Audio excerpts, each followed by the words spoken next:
ICI दादा paper set कहां से करता है, बस ये पता चल जाए ना, उसी की तैयारी करेंगे और एग्जाम फोड़ के दिखाएंगे। ऐसा है क्या? तो क्या हालचाल है भाई सीए फाउंडेशन के नादान परिंदों। मैं उम्मीद करता हूँ आप सभी बहुत अच्छे होंगे, स्वस्थ होंगे, पढ़ाई बहुत सॉलिड चल रही होगी। अगर नहीं चल रही है तो फिफ्थ गियर में आपकी गाड़ी को डालने का समय आ चुका है। अटक जाओगे, लटक जाओगे, बात समझ लेना मेरी, है ना। तो देखो आईसीआई पेपर सेट कहां से करता है, इस चीज को समझते हैं आज। किसी ने नहीं बताया, क्योंकि मुझे ऐसा कंटेंट मिला ही नहीं। ये ऐसा कंटेंट यूट्यूब पे है ही नहीं। चैलेंज के साथ बोल रहा हूँ, चैलेंज के साथ। किसी ने इतना डिटेल में टू द पॉइंट अगर कोई दे देना तो बता देना मुझे बस। ये खेल समझ जाओगे ना भैया तो क्या सीख जाओगे। ये खेल समझ जाओगे ना तो एग्जाम फोड़ना आसान हो जाएगा, ना सिर्फ फाउंडेशन के लिए, इंटर के लिए भी, फाइनल के लिए भी बताने वाला हूँ। मेरी बात ध्यान से सुनना। आगे बढ़ने से भैया पहले फ्री फास्ट ट्रैक चल ही रहा है, डिस्क्रिप्शन में लिंक है, जाके ज्वाइन कर लेना। उस पर डेली टारगेट मिल रहा है लॉ के लिए। मैं बैठा हूं, टेंशन की कोई बात नहीं है, लॉ में फेल होने नहीं दूंगा, है ना। Fully updated question bank description में जाओ, टेलीग्राम में जाओ, पीडीएफ आपको मिल जाएगा वहां पे। मीडिया में जाना पड़ेगा, ठीक है।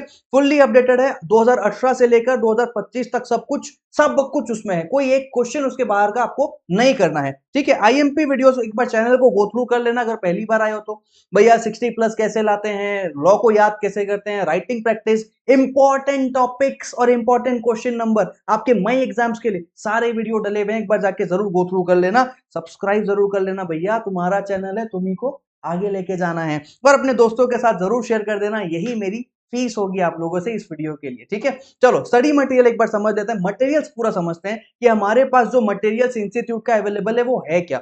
हमारे पास स्टडी मटेरियल है, पास्ट ईयर एग्जाम क्वेश्चन है, आरटीपी है, एमटीपी है और मॉडल टेस्ट पेपर है जो इंस्टीट्यूट ने अभी अभी रिलीज किया है। देखो मैं तुमको ना कुछ तरीके समझाता हूँ, कुछ चीजें बताता हूँ, और ये चीजें मैंने ना एक्सपीरियंस से गेन किया है। मुझे किसी ने नहीं बताया, किसी ने बताया होता ना तो बहुत हेल्प होती, लेकिन मुझे किसी ने नहीं बताया। मैंने सीखा, मैं तुमको सिखा रहा हूँ, और तुम आगे जरूर फॉरवर्ड करना। समझना बात को, इंस्टीट्यूट का इन चीजों को लेकर नजरिया कैसा है। एग्जाम में क्या आरटीपी में जो आता है वो आता है क्या, एमटीपी में जो पूछा जा रहा है क्या वो एग्जाम में आता है क्या, इन चीजों को ना बहुत गहराई से समझाने वाला हूँ। और ये चीज मैंने एक्सपीरियंस से गेन किया है। एक्सपीरियंस है, फोकट का चीज नहीं है, बहुत बहुत एनालिसिस लगती है भैया, है ना। समझना बात को। देखो क्या कहता है ये स्टडी मटेरियल से ना, इंस्टीट्यूट जो है ये एग्जाम में क्या देता है, जो देखो एग्जांपल्स होते हैं ना स्टडी मटेरियल में, इंडियन कॉन्ट्रैक्ट एक्ट, हमारा negotiable instrument act, companies act, इनके एग्जांपल्स को ना क्वेश्चन बना देता है इंस्टीट्यूट। स्टडी मटेरियल में ध्यान देना, देखो मैं हर चीज लिख के नहीं बता रहा हूं, मेरी बात को एकदम ओरली समझना। लिखना चाहो तो लिख भी लेना। स्टडी मटेरियल से इंस्टीट्यूट ना जनरली क्या करता है, जो केस स्टडी बेस्ड क्वेश्चन होते हैं ना वो तुम्हारे एग्जाम्पल से निकल के आते हैं, या फिर कई दफा ना तुम्हारे केस जो हमारे केस लॉज होते हैं ना उसी को इंस्टीट्यूट केस स्टडी बना देता है। डायरेक्ट क्वेश्चन तो आपको पता है ही, जो भैया पूछा जा रहा है डायरेक्ट जवाब दो, काम खत्म। तो इंस्टीट्यूट ना स्टडी मटेरियल को यूज करता है, उसके एग्जांपल्स को बिल्कुल नहीं छोड़ना। कई सारे कोचिंग इंस्टीट्यूट्स मैंने देखा है अपनी बुक में ना एग्जाम्पल इनकॉर्पोरेट ही नहीं करते हैं।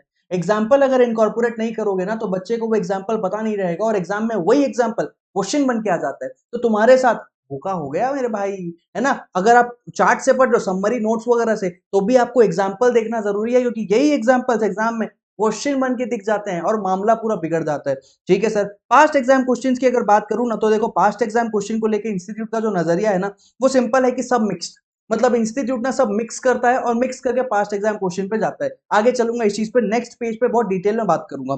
आरटीपी की बात करें तो भैया देखो मैं ना हमेशा बताता हूं, मैंने आरटीपी वगैरह पे इतना जोर नहीं दिया। I was an average student, मैं बहुत इंटेलिजेंट वाला स्टूडेंट नहीं था। मैं हार्डवर्क से सीए बनाऊं, समझना। हार्डवर्क के बाद मैंने स्मार्ट वर्क सीखा। ड्यूरिंग द जर्नी हार्डवर्क करते करते स्मार्ट वर्क सीखा, लेकिन I was not a born intelligent कि भैया एआईआर वाला कैंडिडेट, ना ना ना भैया। अपन भैया 200 लाके भी सफल है, खुश है, ऐसा वाला है ना। तो यहाँ पे ना इंस्टीट्यूट हमेशा ना जनरली आरटीपी को टफ देता है। आरटीपी में ना जनरली कई बार कुछ नए क्वेश्चंस दिख जाते हैं जो ना घबरा जाता हूँ। अरे ये क्वेश्चन कैसा है, जब मैं स्टूडेंट था उस समय की बात कर रहा हूँ, अब तो 4 साल हो गए सीए बने। तो जनरली ना आईसीआई ना टफ क्वेश्चन थोड़ा सा आरटीपी में देता है कि थोड़ा दिमाग डरने लगे, अरे आरटीपी में क्या ताबड़तोड़ क्वेश्चन आया, देखा क्या तूने, समझ रहे हो, ऐसा होता है। कुछ ना कई बार नया क्वेश्चन दे देता है, वहां से और डर जनरेट हो जाता है। आरटीपी ऐसी चीज है। अच्छा एमटीपी की बात करूं तो एमटीपी ना तुम लोगों को बेवकूफ बनाने की चीज है, मोस्टली वेरी इजी। हमेशा वो जो डिफरेंस वगैरह होता है ना कि भैया एग्रीमेंट और कॉन्ट्रैक्ट का डिफरेंस बताओ, एमटीपी में मिलेगा। बात समझना। ऐसी चीजें जो आईसीआई जो है ना, जो तुमको एमटीपी क्या है, मॉक टेस्ट पेपर, तुम लोगों का कॉन्फिडेंस जनरेट करने के लिए इंस्टीट्यूट एकदम इजी तरीका का पेपर देगा, और जनरली एकदम आराम से बता रहा हूँ। देखो जनरली ना ये सी कैटेगरी, तुम जिस चीज को एग्जाम एग्जाम में छोड़ के जाने का सोचते हो ना वो चीज एमटीपी में भी दिख जाती है। एमटीपी में वो चीज दिखती है जो जनरली एग्जाम में एकदम इजी कैटेगरी में आ रही है। एमटीपी देख के लगता है अरे हमको तो तैयारी पूरी हो गई है। इंस्टीट्यूट का एमटीपी तो मैं बोलता हूँ बिल्कुल दे रहे हो ना तो टाइम वेस्ट कर रहे हो। वो लेवल ही नहीं है हमारे मेन एग्जाम का जो एमटीपी पे इंस्टीट्यूट देता है। समझना बात को, क्योंकि उसमें बहुत इजी इजी क्वेश्चन है, कई दफा तो पैटर्न ही बदल जाता है। जैसे एग्जाम में क्वेश्चन नंबर 6 में 6 का बी में एक और का पार्ट आता है, लेकिन एमटीपी में वो देखने को ही नहीं मिलता। तो कई दफा तो पैटर्न ही बदल गया। तो भैया एमटीपी मैं बोलता हूँ इंस्टीट्यूट का एमटीपी सॉल्व करना कोई वर्थ इट नहीं है, एक बार गो थ्रू कर लो, बात खत्म। आगे बढ़ते हैं। मॉडल टेस्ट पेपर, ओ हो इंस्टीट्यूट का दिमाग घूमता रहता है बीच बीच में, नया रिश्ता जनरेट करना है, मॉडल टेस्ट पेपर निकाल दिए भैया। कब के लिए, कब के लिए? मई 25 के लिए। ओ साथी भूल न जाना, मॉडल टेस्ट पेपर तो मुझे ऐसा ही प्रतीत होता है। मतलब जो मैं क्वेश्चन बैंक में तुमको क्वेश्चन दे रहा हूँ 18 से लेकर 25 तक, उन्हीं के कहीं से कुछ एमटीपी का ले लिया, कहीं से आरटीपी का ले लिया, कहीं से एग्जाम का ले लिया और मॉडल टेस्ट पेपर बना दिया। मॉडल टेस्ट पेपर नंबर 2 और मॉडल टेस्ट पेपर नंबर 7 के क्वेश्चन सब सेम मिलेंगे। 7 से 8 और 9 बन रहे हैं। मॉडल टेस्ट पेपर 10 में नया क्वेश्चन देखने को मिल रहा है, क्योंकि इंस्टीट्यूट जानता है बच्चा आखिरी की चीज तो पढ़ेगा नहीं, आखिरी तक वो परेशान हो जाएगा, फ्रस्ट्रेट हो जाएगा और फिर वही चीज हम एग्जाम में पूछ लेंगे। जैसे कंपनीज एक्ट में देखो, वो डॉक्ट्रिन सारे इंपॉर्टेंट है लेकिन आखिरी में तुम्हारा पेशेंस ही नहीं रहता वहां तक।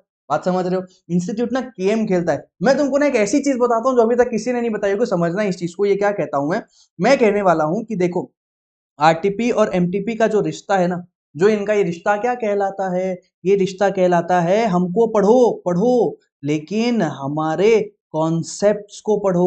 ओ दादा, कॉन्सेप्ट्स को पढ़ो। आरटीपी में जो क्वेश्चन है एज इट इज एग्जाम में को नहीं आता बाबा, ताऊजी मेरे। एमटीपी का तो बिल्कुल ही नहीं आता। एमटीपी में जो क्वेश्चन दिया गया है आईसीआई के मेन एग्जाम में, वो क्वेश्चन आ जाए एज इट इज, 90% चांसेस है नहीं आएगा। आरटीपी का फिर भी आ जाएगा। आरटीपी के क्वेश्चन आने का चांसेस फिर भी 30 और 70 है, कि 30% आ सकता है, 70% अभी भी मैं बोल रहा हूँ नहीं आएगा। आरटीपी में जो क्वेश्चन दिया है ना वो नहीं आता है भाई। एक क्वेश्चन इंस्टीट्यूट दे देता है, फिर भी कभी कभार वो भी 2-3 नंबर का।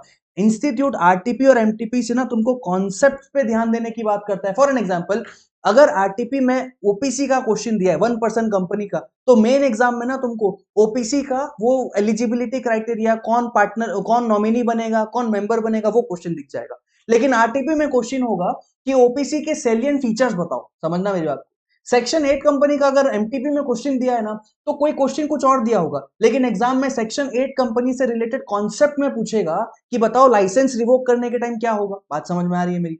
Same applies with negotiable instrument और बाकी सारे चैप्टर्स। आरटीपी और एमटीपी ना मैं कहता हूं कॉन्सेप्ट्स के लिए ज्यादा इंपॉर्टेंट है। ओ भाई, मैं जो ये बातें बोल रहा हूं ना, मेरे पास तो पूरा एक्सेल शीट बनी हुई है दुनिया भर का हार्डवर्क करके, कि भैया 2018 से लेकर 2025 तक कब एमटीपी में कौन से क्वेश्चन में क्या क्वेश्चन आया था, पूरा एक्सेल चार्ट बना हुआ है। मैं तो पुराना ट्रेंड को देख के आगे का ट्रेंड प्रोटेक्ट कर रहा हूं ना। बात समझ आ रही है? तो मैं तो देख के बता रहा हूं, एमटीपी और आरटीपी पे ज्यादा माथा का पाना कोई मतलब नहीं। लेकिन इस अटेम्प्ट का मतलब, अगर मई के एग्जाम दे रहे हो तो सेम अटेम्प्ट का एमटीपी आरटीपी का माथा का पाने का कोई मतलब नहीं। पिछला आरटीपी देखो, लिखा नहीं है, ध्यान देना, ओरली बता रहा हूं। पिछला आरटीपी, मई एग्जाम का एग्जाम है ना, तो जनवरी का आरटीपी आपके लिए इंपॉर्टेंट है, मई का आरटीपी आपके लिए इंपॉर्टेंट नहीं है। कॉन्सेप्ट एक बार देख लो, बस उस पर देखो कि ओपीसी दिया है क्या, ओपीसी दिया है तो पढ़ लेना बस, ओपीसी तो एनीवे पढ़ना है हमको, तो इतना ज्यादा लोड लेने का नहीं है एमटीपी आरटीपी से। और मॉडल टेस्ट पेपर तो एनीवे वो साथी भूल ना जाना, मतलब पुरानी सारी चीजों को लपेटा और एक नया पेपर बना दिया, उसको बोल दिया मॉडल टेस्ट।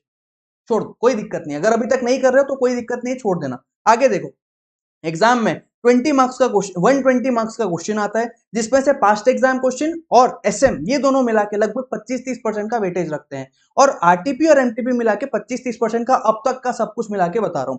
नए क्वेश्चन की बात करते हैं तो ये ना भैया, ये कितने होते हैं पता है? ये देखो, नया क्वेश्चन जो है ना वो 20 से 30% आता ही है, मतलब इसमें ना 50% ईजी आता है और 50% ना टफ आता है। क्या कहा मैंने? नया क्वेश्चन दिखता है हर एग्जाम में। इंस्टीट्यूट अगर सारा ही पेपर क्वेश्चन बैंक से बना के देगा, तो भैया तुम सारी खाली क्वेश्चन बैंक कर लोगे, इंस्टीट्यूट तो पागल हो जाएगा।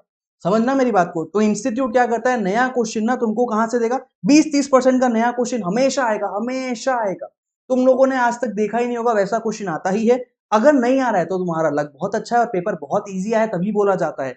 अनएक्सपेक्टेड क्वेश्चन की अगर बात करूं ना, जो सी कैटेगरी है, जो तुम बिल्कुल उम्मीद नहीं करोगे कि आएगा कि नहीं आएगा, वो 20% लगभग आ जाता है। वो जैसे एलएलपी का अभी बात करें, इनकॉर्पोरेशन डॉक्यूमेंट का, तुम रटते हो कंपनीज एक्ट का इनकॉर्पोरेशन डॉक्यूमेंट, एलएलपी का इनकॉर्पोरेशन डॉक्यूमेंट अभी जनवरी में आ गया।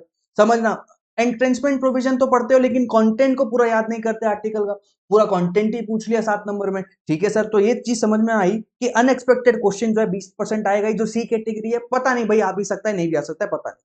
ये 20-30% जो है ना, ये नया क्वेश्चन बनेगा ही, ये मेरे पास भी नहीं है ना आपके पास है। जब क्वेश्चन फ्रेम होता है तब समझ आता है। जैसे वो एग्जांपल अभी याद करो, doctrine of ultra vires, 1 crore ले सकता है लोन, फिर 4 करोड़ बाद में दूसरा इंस्टॉलमेंट में दिया तो 5 करोड़ की भैया लोन अप्रूव हो गया, बताओ कितना पैसा मिलेगा, कितना ट्रेसेबल नॉन ट्रेसेबल, याद आ रहा है? वैसा क्वेश्चन आज तक था ही नहीं। ठीक है, तो एग्जाम का 120% में यही वेटेज है, यही वेटेज है, इस चीज को ध्यान देना। आगे कंक्लूजन की बात करूं ना, तो ये आपका क्रक्स है, इसका स्क्रीनशॉट ले लो। 50-60 नंबर तो क्वेश्चन बैंक से ही आ जाएंगे, मेरा क्वेश्चन बैंक पूरा कर लो तो 50-60 नंबर आराम से सिक्योर्ड है।